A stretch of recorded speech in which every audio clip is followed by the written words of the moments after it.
Coat Rajouri के बरोह इलाके में सुरक्षा बलों का ऑपरेशन जारी है। सुरक्षा बलों और आतंकवादियों के बीच मुठभेड़ कल देर रात शुरू हुई थी। इलाके में अज्ञात व्यक्तियों की आवाजाही के बारे में लगातार खुफिया जानकारी मिलने के बाद सुरक्षा बलों ने इलाके में तलाशी अभियान शुरू किया। तलाशी अभियान के दौरान आतंकवादी जंगली इलाके में छिपे हुए थे। सुरक्षा बलों पर फायरिंग की। इसके बाद सुरक्षा बलों ने तुरंत जवाबी कार्रवाई की। सुरक्षा बलों ने इलाके को घेर लिया है और ऑपरेशन जारी है। बरोह के वन क्षेत्र में 2 से 3 आतंकियों के छिपे होने की आशंका है। इलाके में सुरक्षा बलों का बड़े पैमाने पर सर्च ऑपरेशन भी जारी है। इस बीच एडीजीपी जम्मू मुकेश सिंह भी मुठभेड़ स्थल पर पहुंचे हैं।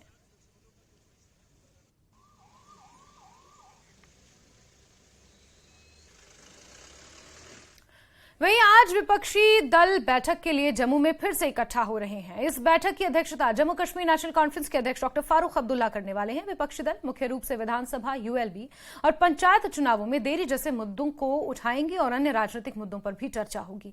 इस बीच बीजेपी ने भी विपक्ष की बैठक पर पलटवार करते हुए विपक्षी दलों को हताश और दिशाहीन करार दिया है।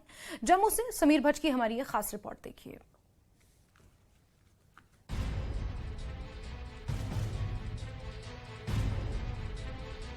ये इस साल 15 मार्च को था जब नेशनल कॉन्फ्रेंस के अध्यक्ष फारूक अब्दुल्ला के नेतृत्व में जम्मू कश्मीर के कई राजनीतिक दलों के प्रतिनिधियों ने मुलाकात की और जल्द विधानसभा चुनाव के लिए दबाव डालने के लिए भारत के चुनाव आयोग को ज्ञापन सौंपा था। जम्मू कश्मीर में चुनाव और जम्मू कश्मीर का राज्य का दर्जा बहाल करने का भी आग्रह किया था कि सरकार फिलहाल जम्मू कश्मीर में विधानसभा चुनाव कराने के मूड में नहीं दिख रही है। यहाँ तक कि ऐसी भी संभावना है कि यूएलबी और पंचायत चुनाव जो इस साल होने वाले थे उन्हें भी स्थगित कर दिया जाए। इसी को देखते हुए विपक्षी दल इस मुद्दे पर संयुक्त रणनीति बनाने के मकसद से फिर से जम्मू के एक निजी होटल में बैठक कर रहे हैं। बैठक की अध्यक्षता डॉक्टर फारूक अब्दुल्ला करेंगे और इससे महबूबा मुफ्ती, वकार रसूलवानी, मोहम्मद यूसुफ तारिगामी और लाल सिंह के साथ साथ अन्य लीडर शामिल रहेंगे। जो पार्टी प्रधान है, प्रेसिडेंट हैं, और वो उन्होंने टूर किया और यहाँ पे आज जम्मू के अंदर शेर कश्मीर भवन के अंदर उन्होंने अलग अलग डेलीगेशंस थी पूरे सूबे की, जम्मू के प्रोविंस की, और उनसे यही एक जो आपका जो हमारे म्यूनसिपलिटी के कॉरपोरेशन के इलेक्शंस हैं, उसके बाद ये हमारे पंचायतों के इलेक्शन हैं, असेंबली है, पार्लियामेंट है, उसके लिए उन्होंने कहा कि आप तैयार रहिए, क्योंकि इलेक्शन तो बेशक आज ये कुछ कहें कि भाई इलेक्शन लेट है या, लेकिन ऐसी बात नहीं, हमें तो तैयारी रखनी है क्योंकि एक पॉलिटिकल पार्टी है।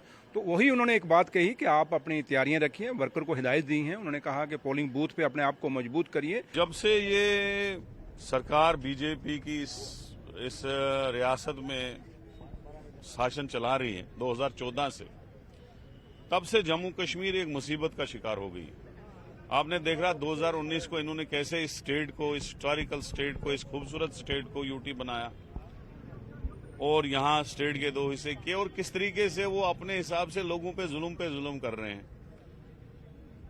अभी तक उन्होंने 5 साल चलाया कि हमने जी पंचायत किए, हमने म्यूनसिपलिटीज किए, बाकी इलेक्शन किए, लेकिन आज वो भी उन्होंने खत्म कर दिए।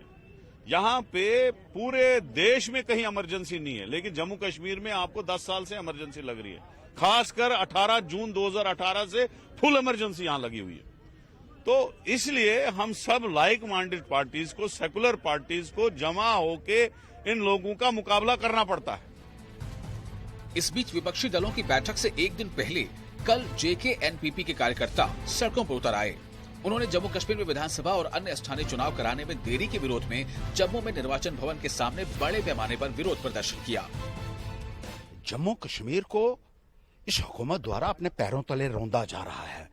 भारतीय जनता पार्टी जम्मू कश्मीर के लोगों को कीड़े मकोड़ों की तरह ट्रीट कर रही है। हमें अपने अधिकारों से वंचित किया हुआ है। हमारे चुनाव नहीं करवाए जा रहे हैं।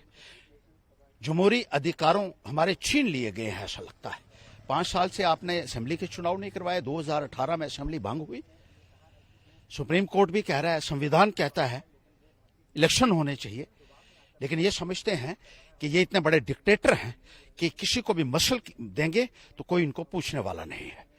और इलेक्शन कमीशन जिस तरीके से इनके इशारों के ऊपर नाच रही है, इसलिए हमने एक प्रदर्शन रखा हुआ है इलेक्शन कमीशन के बाहर। इस बीच जम्मू कश्मीर बीजेपी ने विपक्षी दलों को दिशाहीन और हताश करार देते हुए उन पर जवाबी हमला बोला है। देश में 13 बार इलेक्शन हो गए, चाहे वो पंचायत के इलेक्शन थे, लोकल बॉडीज के इलेक्शन थे। जम्मू कश्मीर में 4 बार हुए। इसके लिए कौन जिम्मेवार है? क्या भारतीय जनता पार्टी जिम्मेवार थी? जम्मू कश्मीर में किसी को पता नहीं था कि बीडीसी या डीडीसी क्या होता है, वो भारतीय जनता पार्टी ने यहाँ पर दिखाया। 73rd 74th अमेंडमेंट का रोना रोते थे, आज उसको लागू किया गया है। ये बीजेपी पर सवाल उठाएंगे, इनको अपना डर है, तभी तो इकट्ठे होकर के बैठे हैं। भारतीय जनता पार्टी अकेले अपने दम पर चुनाव लड़ेगी। डिलिमिटेशन किसने कराई? भारतीय जनता पार्टी ने कराई। रूटीन में इलेक्शन किसने कराए? भारतीय जनता पार्टी ने कराए। इसलिए अब जो भी कहें तो ये इलेक्शन कमीशन जब भी इसके लिए डेट तय करता है, नोटिफिकेशन जारी करता है, भारतीय जनता पार्टी तो तैयार है। विपक्षी दलों ने पहले ही स्पष्ट कर दिया है कि वो आराम नहीं करेंगे और जम्मू कश्मीर में विधानसभा चुनाव कराने में अनुचित देरी के खिलाफ आंदोलन तेज करेंगे। जम्मू से समीर भट्ट की रिपोर्ट। और जम्मू कश्मीर में जोजिला के पास ताजा बर्फबारी होने से रास्ता बंद हो गया है। जोजिला दर्रे की चोटियों पर भी बर्फ जम गई है। ये रास्ता कश्मीर को लद्दाख से जोड़ता है और सामरिक दृष्टि से बेहद अहम है। बीआरओ की टीम रास्ते को सुचारू बनाए रखने में जुटी हुई है।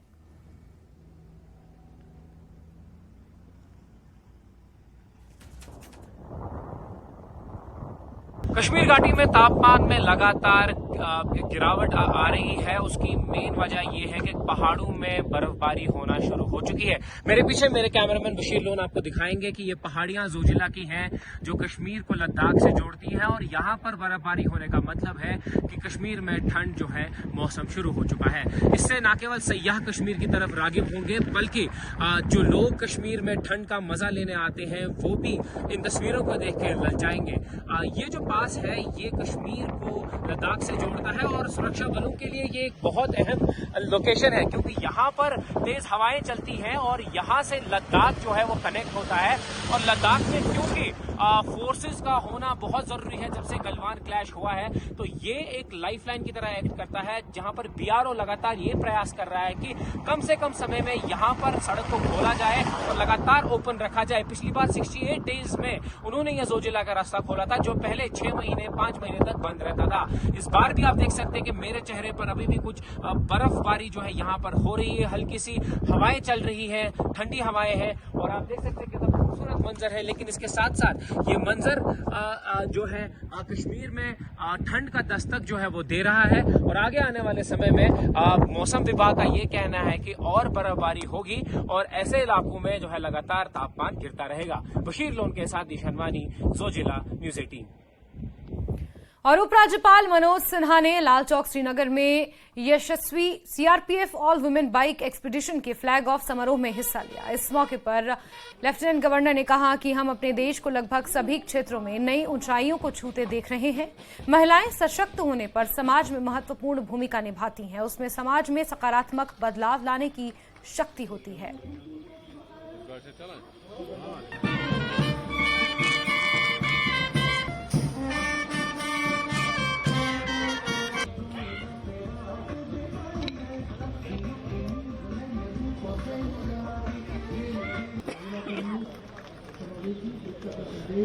जैसा कि आपको पता है, ये आज़ादी के अमृतकाल में यह वर्ष नारी शक्ति के वर्ष के नाम से मनाया जा रहा है। तो इसमें महिलाओं का यहाँ से जाना उस नारी शक्ति को उजागर करता है। साथ ही साथ में जो माननीय प्रधानमंत्री जी की और योजनाएं हैं, बेटी पढ़ाओ बेटी बचाओ, महिला उत्थान के लिए जो हमारा बिल पास हुआ है 33% महिलाओं का, यह उस सब को मिला जुला कर उस सब मैसेज को जनरल आवाम में पहुंचाने का एक उद्देश्य है। ये सिक्योरिटी फोर्सेस की उपलब्धि के अलावा यहाँ की आम जनता और आवाम की उपलब्धि भी है। आप सबके सहयोग के बिना शांति नहीं आ सकती थी।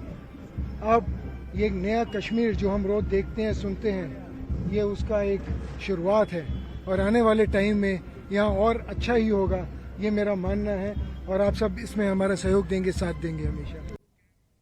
और आगे बढ़ेंगे। मुख्यमंत्री सुखविंदर सिंह सुक्खू कई बार अपनी सादगी से लोगों का दिल जीत लेते हैं। ऐसा ही वाकया कल हुआ जब संजौली में वो चाय की दुकान पर नजर आए और चाय का लुत्फ लेते नजर आए। आम लोगों के बीच वो मशहूर पप्पीदा ढाबा की चाय पीने पहुंचे। इस दौरान मुख्यमंत्री के साथ कॉलेज टाइम के उनके पुराने साथियों के अलावा पंचायती राज मंत्री अनिरुद्ध सिंह रहे। इस दौरान मुख्यमंत्री ने ट्रैफिक को भी रुकने नहीं दिया, जिससे यातायात में कोई खलल नहीं पड़ा। मुख्यमंत्री करीब 10 मिनट तक यहां रुके। और शिमला कालका रेलवे ट्रैक बनकर पूरी तरह एक बार फिर तैयार है और आज से इस पर नियमित ट्रेन सेवा भी शुरू हो चुकी है। बालूगंज के समीप भूस्खलन के कारण बाधित हुए ट्रैक पर लोहे का पुल बनाकर दोबारा रेल लाइन बिछाई गई है। ट्रैक का सफल ट्रायल भी किया गया। इस पूरे ट्रैक की मरम्मत में करीब 20 करोड़ रुपए की लागत आई है और आज से सुचारू रूप से शिमला कालका की ट्रेन को यहां से रवाना किया जा रहा है।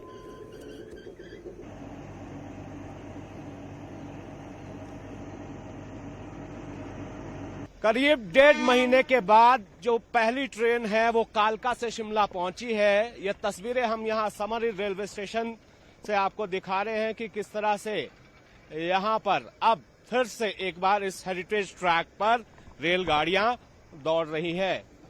जैसे कि आपको जानकारी है कि 13 अगस्त की शाम के बाद यहां इस ट्रैक पर कोई ट्रेन नहीं चली थी, क्योंकि 14 अगस्त की सुबह एक दर्दनाक हादसा यहां समर हिल में शिव बॉडी के पास हुआ था, जिसमें 20 लोग मारे गए थे और यहां जो रेलवे ब्रिज था वो भी क्षतिग्रस्त हो गया था। उसका जो है मरम्मत कार्य पूरा हुआ है। तो पिछले 2 दिन जो है ट्रायल चला, वो ट्रायल सफल रहा।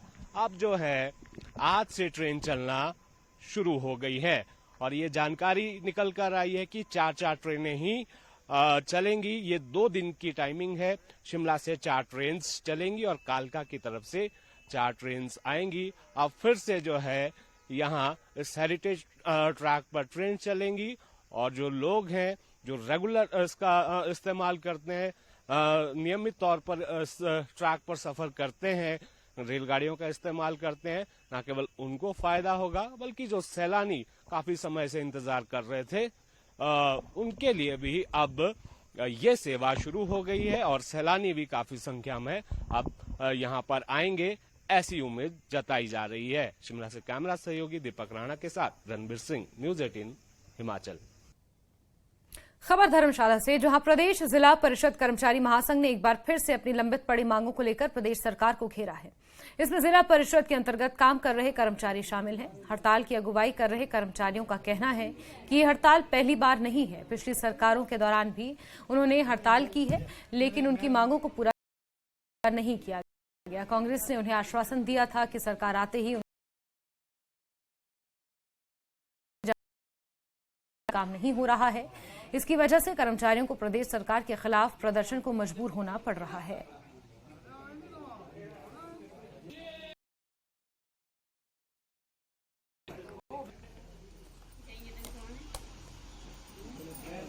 और हमारी सरकार से मांग है कि जो हमारी मांगे हैं, जैसा कि माननीय मुख्यमंत्री महोदय ने जब वो विपक्ष में थे तो उन्होंने वायदा किया था कि हम आते आपकी मांग पूरी करेंगे। हमारा उनसे निवेदन है कि वो हमारी इस मांग को शीघ्र से शीघ्र पूर्ण करें। हम सरकार के साथ खड़े हैं, तो सरकार का काम हम ईमानदारी से कर रहे हैं। मतलब हमारी एक ही मांग है कि इस मांग को पूरा किया जाए और सरकार से विनम्र निवेदन करते हैं कि वो हमारी इस मांग को मान ले।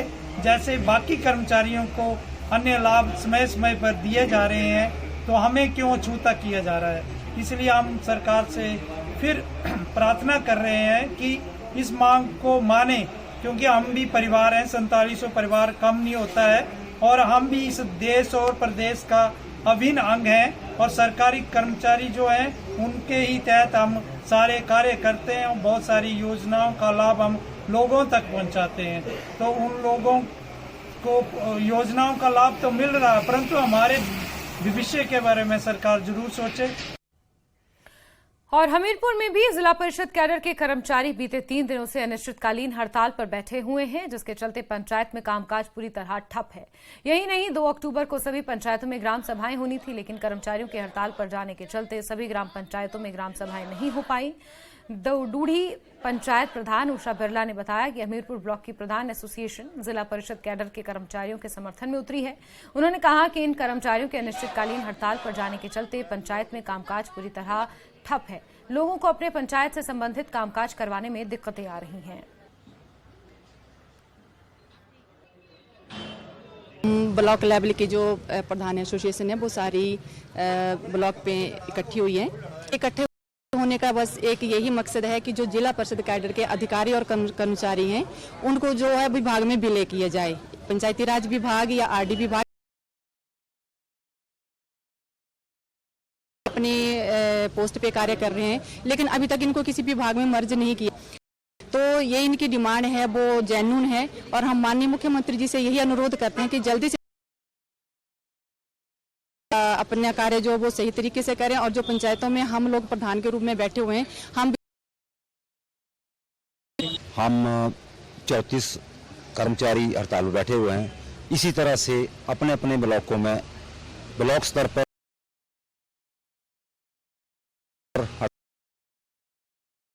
हड़ताल पर कर्मचारी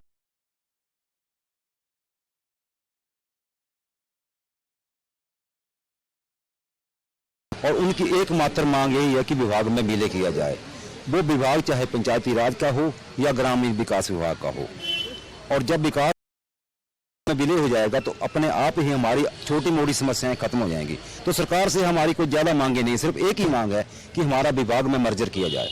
पूरे लोग पहले भी आए थे, जब इससे पहले ये 11 दिन स्ट्राइक पे रहे थे, उसके बाद भी कुछ लोग आए थे। हमने जिलाधीश महोदय को मैं भी ज्ञापन दिया था, और अगर नहीं इनकी बातें सुनी गई तो फिर सभी पब्लिक तौर पे सभी लोग आएंगे, माननीय मुख्यमंत्री जी निवेदन करेंगे, और हमें आशा ऐसी जरूरत नहीं पड़ेगी, क्योंकि माननीय मुख्यमंत्री जी इन बातों से भली भांति परिचित हैं और उन्होंने स्वयं कहा था कि ये कोई बड़ी बात नहीं है इसको विलय करना विभाग में, तो वो करेंगे जितना जल्दी हो सके। उनके ध्यान में जब भी ये बात आएगी तो बहुत जल्दी वो करने की कोशिश। वहीं शिमला में आईजीएमसी के 31 सुरक्षा कर्मियों को नौकरी से निकालने के खिलाफ प्रदर्शन किया गया। इसमें डीसी ऑफिस के बाहर सुरक्षा कर्मियों ने जोरदार प्रदर्शन किया। उन्होंने चेतावनी दी कि अगर निकाले गए कर्मियों को वापस नौकरी पर नहीं लिया गया तो आंदोलन तेज होगा। सीटू प्रदेश अध्यक्ष विजेंद्र मेहरा ने कहा कि 31 सुरक्षा कर्मियों को नौकरी से बाहर निकालने का निर्णय गैर कानूनी है, इसे तुरंत वापस लिया जाए। अगर ऐसा न किया गया तो आज से आईजीएमसी में जोरदार प्रदर्शन और हड़ताल होगी।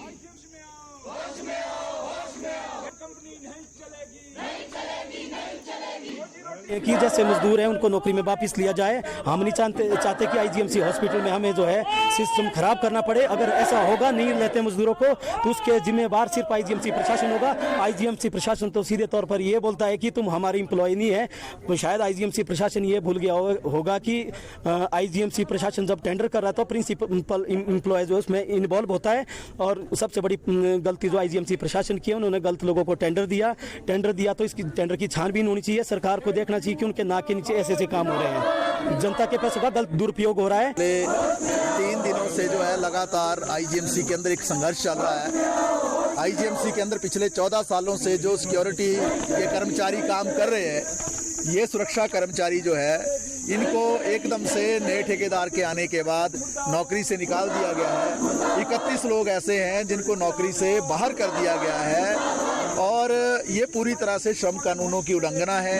हमारे देश का जो कानून है वो स्पष्ट रूप से 1947 का औद्योगिक विवाद अधिनियम ये बात कहता है, उसकी धारा 25H कहती है कि जब भी नए तरीके से रोजगार दिया जाएगा उसी जगह पर, तो उसी जगह पर लगे हुए लोग जो हैं उनको प्राथमिकता मिलेगी।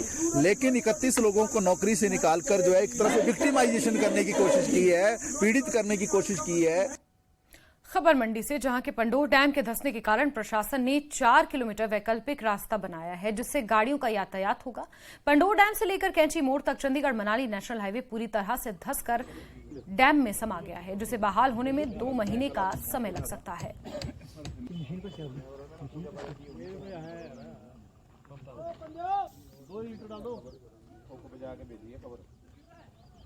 रिसेंटली जो एक इशू है जिसकी वजह से हमारा काम काफ़ी 30 मीटर के भाग में रुका हुआ है, यहाँ पे एक रोपवे का स्टेशन उन्होंने निर्माण किया है। अब वो रोपवे के स्टेशन में कुछ साइड से दरारें आ रही हैं, अब उसको बचाने के लिए कवायद की जा रही है किस तरह से स्टेशन भी बच जाए और रोड भी बन जाए। तो उसके लिए आरटीडीसी के जो अधिकारी हैं उनसे मीटिंग हो रही है, उनके डिज़ाइनर से मीटिंग हो रही है, हमारे डिज़ाइनर्स भी उसको। तो मेन चैलेंज यहाँ पे अभी जो फेस हम कर रहे हैं, इसको रोपवे के स्टेशन को बचाते हुए कैसे रिस्टोरेशन किया जाए। अगर ये स्टेशन का इशू नहीं होता तो हम काम और तेज़ी से इसको करते हैं। जैसे ये इशू हमारा रिजॉल्व होता है उस दिन 1 महीना और लगेगा उसमें। फिर जैसे ही हमारे को काम करने की जगह मिल जाती है वहाँ पे, क्योंकि अभी हम काम कर नहीं पा रहे हैं स्टेशन के नीचे, तो मिलते ही हम इसको 1 महीने में पूरा कंप्लीट कर देंगे। और सिरमौर के नाहन में हो रहे सिरमौर उत्सव का समापन हो गया है। 25 सितंबर से 2 अक्टूबर तक चलने वाले इस उत्सव का आयोजन ऐतिहासिक चौगान मैदान में हुआ। इसमें 4 सांस्कृतिक संध्याओं का आयोजन किया गया था। कार्यक्रम में विधायक अजय सोलंकी ने बतौर मुख्य अतिथि शिरकत की। इस दौरान प्रतियोगिताओं में जीतने वाले लोगों को सम्मानित भी किया गया।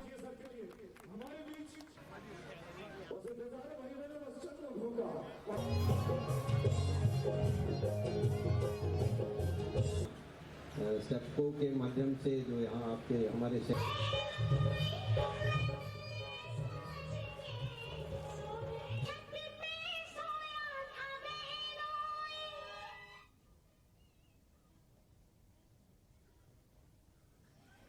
उनकी करुणा, आस्था और महिला सशक्तिकरण के संकल्प आगे बढ़ाने के लिए वीणा जी पूरी तरह से समर्पित भाव से इस कार्य में जुटी है। अक्सर मेरी इनसे कई बार मुलाकात होती है। मुझे भी लगता है कि इस उम्र के पड़ाव पर क्या जरूरत है इनको, लेकिन बिना थके, बिना हारे, निरंतर केवल यह कि स्कूल हमारा अच्छा चले, जो बच्चे या बच्चियां पढ़ रहे हैं उनका भविष्य उज्जवल हो, इसके लिए पूरी तरह से समर्पित भाव से ये काम कर रही हैं। मैं इस विद्यालय की प्रिंसिपल की भी तारीफ अगर न करूं तो मुझे लगता है ये बेईमानी होगी। समर्पण भाव से और वास्तव में एक शिक्षक की तरह सभी बच्चों के अभिभावक के तौर पर उनकी देखभाल और उनके जीवन में कैसे बदलाव आए, अच्छा बदलाव आए, उनके सपने कैसे पूरे हो सके, इसके लिए समर्पित भाव से काम करने के लिए मैं इस विद्यालय के प्रिंसिपल को भी बहुत बहुत बधाई देता हूं। उद्देश्य जब पवित्र भाव से भरे होते हैं तो उन्हें किसी दायरे में नहीं बांधा जा सकता है, और इसलिए तमाम चुनौतियों के बावजूद ये स्कूल अनवरत समाज की सेवा में लगा है। अभी मैं पूछ रहा था बीना जी से कि बच्चे कितने हैं, उन्होंने कहा 450, और जब कुल अध्यापकों की संख्या में देख रहा था तो मैं खुद हैरान था कि 450 बच्चों से इन अध्यापकों का वेतन कैसे निकलता। मुझे लगता है कि ऐसे पवित्र कामों में समाज को भी आगे आना चाहिए। जो पवित्र भाव से काम हो रहे हैं, मुझे लगता है कि समाज को आगे आकर के ऐसे कार्यों में जरूर मदद करनी चाहिए। हमारे शास्त्रों में भी एक बात कही गई है कि नैनम छिदंती शस्त्राणी नैनम दहति पावक। ये इसका जीता जागता उदाहरण मैं इसे मानता हूं। 112 साल से व्यक्ति समाज और राष्ट्र के जीवन में होने वाले परिवर्तन का साक्षी है। स्कूल भारतीय संस्कृति की उस मजबूत नींव पर खड़ा है जिसके लिए नए विचारों की खोज, वैयक्तिक निर्माण सदैव सर्वोपरि रहा है। मैं कल्पना कर सकता हूं कि इतनी लंबी यात्रा में अनगिनत टीचर्स, प्रिंसिपल्स ने अनगढ़ विद्यार्थियों के भाग्य को गढ़ा होगा, उन्हें इस काबिल बनाया होगा कि अपनी व्यक्तिगत उपलब्धियों के अलावा वो जम्मू कश्मीर के निर्माण में, इस राष्ट्र के निर्माण में योगदान देने के लिए सामर्थ्यवान और ऊर्जावान बन सके। आज इस अवसर पर मैं देवकी जी की पुण्य स्मृति को नमन करता हूं और वीणा जी और उनके सभी सहयोगियों को हृदय से शुभकामनाएं देता हूं। मैं जानता हूं समाज में लंबे समय तक बच्चियों की शिक्षा के प्रति उदासीनता रही है। वीणा जी ने मुझे बताया था कि पाठशाला को एक समय के बाद को एजुकेशन स्कूल में परिवर्तित किया गया। आज हमारी बच्चियां शिक्षा के क्षेत्र में नए कीर्तिमान रच रही हैं और शिक्षा के माध्यम से इनोवेशन हो, इन्वेंशन हो या एंटरप्रेन्योरशिप के क्षेत्र में अनेक उपलब्धियां जम्मू कश्मीर की बच्चियां हासिल करती हैं। मैं निजी तौर पर कह सकता हूं कि जिन अनेक विश्वविद्यालयों के कन्वोकेशन में दीक्षांत समारोह में मैं जाता रहा हूं पिछले 3 वर्षों में, और मुझे ये आपको बताते हुए खुशी है कि लगभग 70 से 75% गोल्ड मेडल आज बच्चियां ही हासिल कर रही हैं। ऐतिहासिक उपलब्धियां भी उनकी हैं। आज मैं ये भविष्यवाणी कर सकता हूं कि हमारी बच्चियां ही स्वर्णिम जम्मू कश्मीर के भविष्य की रचयिता होंगी, ऐसा मैं मानता हूं। वर्तमान भारत इस बात का गवाह है कि जिन क्षेत्रों में हमारी बच्चियों ने विकास का नेतृत्व किया है उसे सफलता के शिखर पर पहुंचने से कोई रोक नहीं सका है। अभी हाल में मंगलयान मिशन का नेतृत्व 6 महिलाओं ने किया। इसरो की उन महिला वैज्ञानिकों ने पृथ्वी से मार्स तक भारत की कामयाबी के झंडे गाड़े। आज भारत चांद पर पहुंच गया है। चंद्रयान मिशन के पीछे सैटेलाइट स्पेशलिस्ट कल्पना कलाहस्ती, रोबोटिक स्पेशलिस्ट रीमा घोष तथा साइंटिस्ट रितु करिधर और निधि पोरवाल का बहुत बड़ा योगदान है। स्पेस साइंस के अलावा मेडिसिन हो, आर्ट हो, सोशल साइंसेस हो, फिलॉसफी हो, स्पोर्ट्स हो, आईटी हो, एग्रीकल्चर, बिजनेस, इन सब में आज भारतवर्ष में नारी शक्ति ने देश को के गौरव को बढ़ाने में अपना अप्रतिम योगदान दिया है। इस अवसर पर यह उल्लेख करना आवश्यक है कि पिछले कुछ वर्षों में नारी शक्ति को सम्मान और अधिकार देने की प्रतिबद्धता भारत के वर्तमान प्रधानमंत्री श्रीमान नरेंद्र मोदी जी ने सदैव दिखाई है।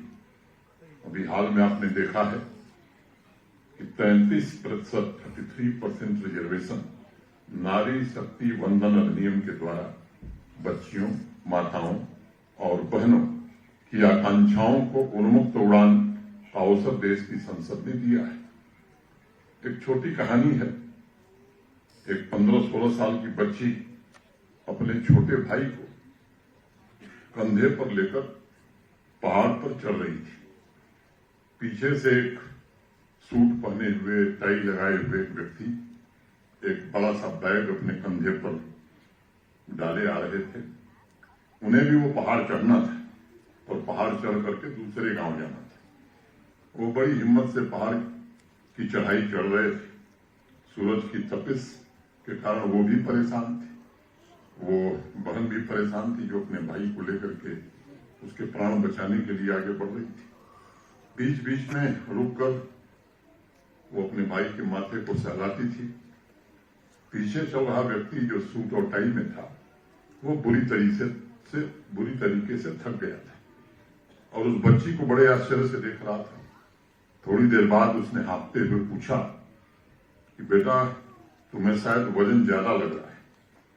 तो उस बच्ची ने आश्चर्य से उस सूट वाले व्यक्ति को देखा और कहा कि देखिए अंकल, वजन तो आप ढो रहे हैं, यह तो मेरा छोटा भाई है और मैं अपने भाई को सुरक्षित जगह पर पहुंचाने का प्रयत्न कर रही हूं।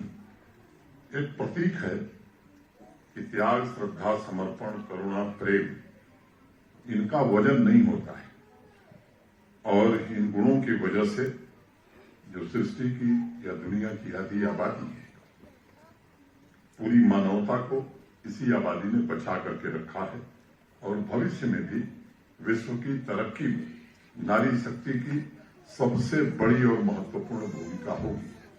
ये भी सच है कि आने वाला भविष्य कैसा होगा, इसके बारे में आज कुछ विश्वास के साथ नहीं कहा जा सकता है। 112 साल में इस पाठशाला ने अनेक परिवर्तन, अनेक उतार चढ़ाव देखे हैं, लेकिन पिछले 20 वर्षों में जिस तेजी से परिवर्तन हुआ है, मैं मानता हूं कि दुनिया में 1000 वर्षों की प्रगति से भी ये ज्यादा है। पिछले 20 वर्षों का परिवर्तन। पहले शिक्षा का, एजुकेशन का स्वरूप अस्थायी था।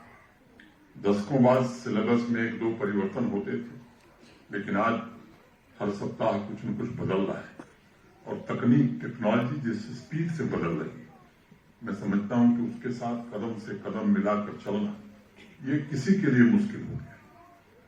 और खासतौर से जो लोग शिक्षण के पवित्र कार्य से जुटे हुए हैं, उनसे मैं विनम्रतापूर्वक ये बात कहना चाहूंगा कि आप खुद को भी इसके लिए तैयार करें। ये आज समय की जरूरत है। हर सप्ताह, हर महीने स्कूल में कुछ न कुछ नया इंट्रोड्यूस हो रहा है। राष्ट्रीय शिक्षा नीति अभी 2020 में जो देश ने बनाई है, इस दिशा में भी टीचर्स और स्टूडेंट्स को मैं मानता हूं कि एक बड़ा उपहार मिला है। जब हम लोग विद्यार्थी थे, अनेक वर्षों से देश इसकी प्रतीक्षा कर रहा था और मैं आज कह सकता हूं कि लंबे समय के बाद देश के युवा पीढ़ी की आकांक्षा पूरी हुई है और इस राष्ट्रीय शिक्षा नीति में मैं मानता हूं कि ये ताकत है कि अगर सही अर्थों में हमने इसे जमीन पर लागू किया तो जो समय था भारत का, कभी दुनिया की जीडीपी में भारत का योगदान 25% हुआ करता था। लंबी गुलामी के बाद जो सबसे बड़ी कठिनाई देश को हुई, हमारे जो एकेडमिक इंस्टीट्यूशन थे, जो शिक्षण संस्थाएं थी, उनको लोगों ने बर्बाद किया। और मैं एक बात कहना चाहता कि अगर भारत सोने की चिड़िया था तो इस कारण नहीं था कि भारत के पास गोल्ड माइंस थी।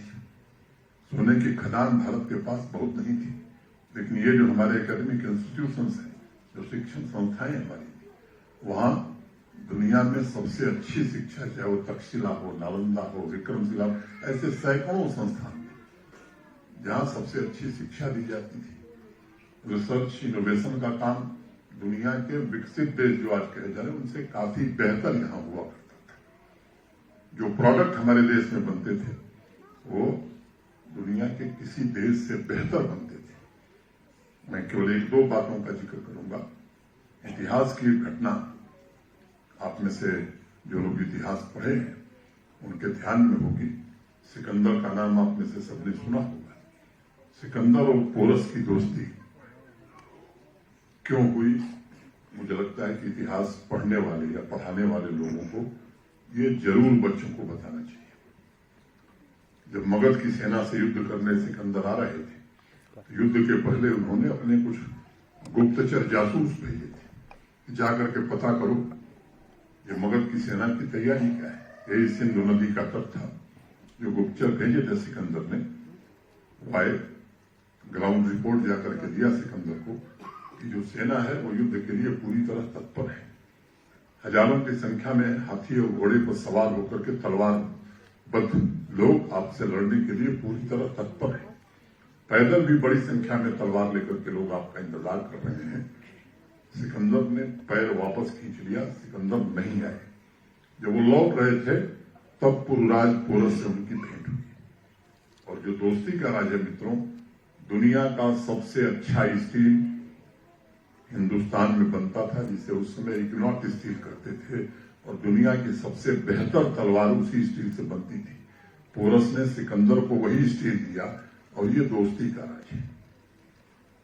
सर आइजैक न्यूटन का नाम आप में से अनेक लोगों ने सुना है।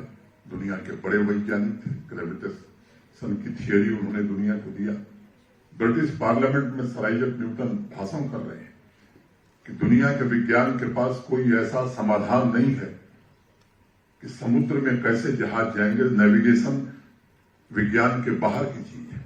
उससे कई साल पहले हिंदुस्तान के हमारे नाविक एल्गोरिथम के आधार पर हमारे देश में इक्विपमेंट बने थे, जिसे लेकर के सुदूर दक्षिण अफ्रीका के आगे हमारे जहाज जाते थे।